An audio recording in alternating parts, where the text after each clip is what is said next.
Welcome to our Sudoku tutorial. You've all heard of Sudoku, but if you're not sure how to do it, this little lesson will get you started. First, you've got to remember the main principles of Sudoku. That is, the numbers 1 to 9 have to appear, once only, in each row, column, and 3 by 3 box. Some numbers are given, and your job is to fill in the rest. And if you're not a maths hotshot, don't worry, this has nothing to do with arithmetic. It's all logic and the process of elimination. These numbers could just as easily be 9 different sorts of fruit. I usually start in the most crowded section of the puzzle, where you get the most help. One way of solving the puzzle is what I call the numerical sweep method. In this puzzle, for instance, the busiest area is in the middle third. Sweep your eyes from left to right, looking at each number in turn to find it in every row or box. For instance, there's only one 1, there are no 2s, but there are 2 3s, one in this box and one in this box. So there must be a 3 in this box. And it would have to be in this row, because there's already a 3 in this row and in this row. And you'll see that there's already a 3 in this column. So the 3 must go here. The same goes for the 4.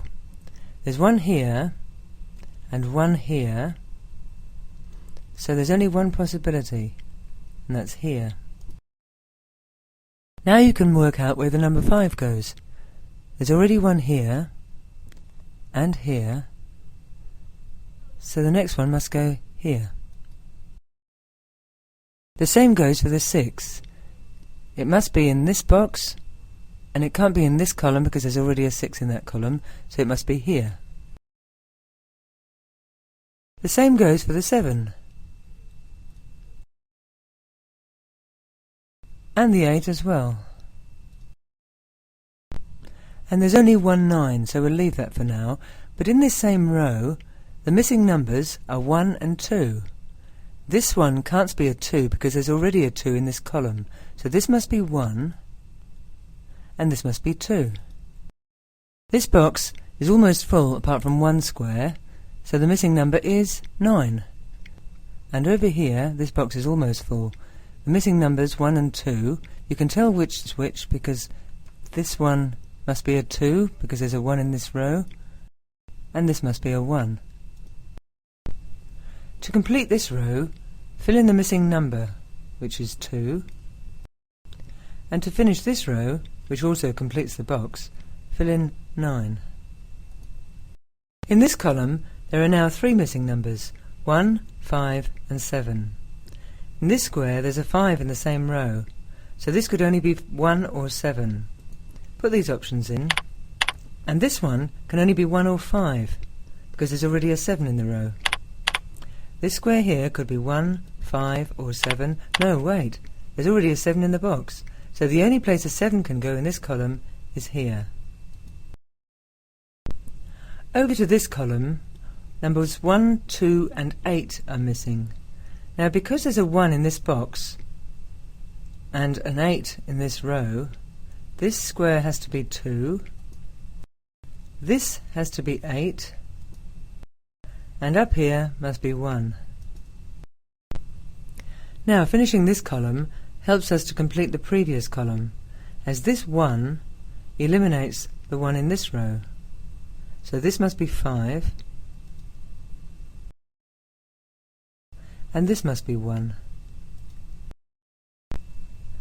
Now look at this row and work out the missing numbers, which are 1, 3, 4 and 6. Now fill in the options, taking into account the contents of the columns and the boxes. This square can be 1 or 3, this can be 1 or 6, this can be 1 or 3, and this can be 3 or 4.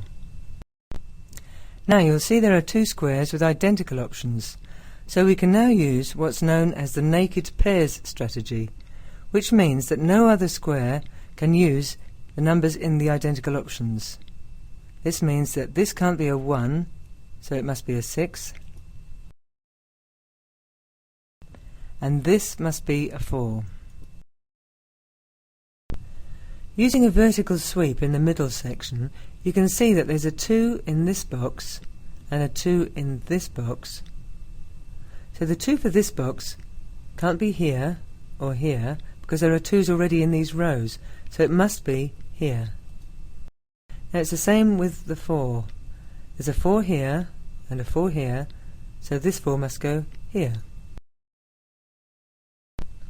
There are many different strategies to solve Sudoku, but these basic ones will get you started. You'll find plenty of Sudoku, from easy to very hard, on uplay.com. So enjoy the challenge and happy puzzling!